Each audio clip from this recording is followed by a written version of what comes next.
Hi friends, welcome to our channel. ಇವತ್ತಿನ ವಿಡಿಯೋದಲ್ಲಿ ನಾವು ಟೆರೆಸ್ ಮೇಲ್ಗಡೆ ಇದ್ದೀವಿ. ಇಲ್ಲಿ ಟೆರೆಸ್ ಮೇಲ್ಗಡೆ ಸನ್ಸೆಟ್ ಆಗ್ತಾ ಇದೆ. ಇಲ್ಲಿ ಕರ್ಬೇವು ಗಿಡ ನಾವು ತುಂಬ ಹಾಕಿದ್ದೀವಿ. ಆ ಕರ್ಬೇವು ಗಿಡದಲ್ಲಿ ಈ ಥರ ಹುಳ ಬರುತ್ತೆ ನೋಡಿ.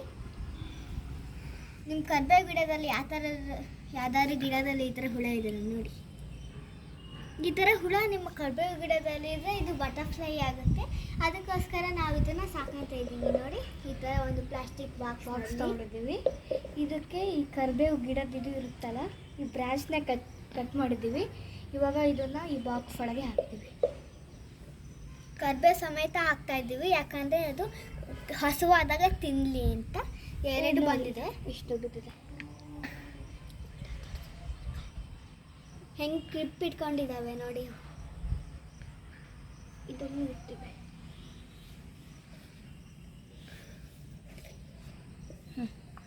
ಸ್ವಲ್ಪ ಫ್ಲವರ್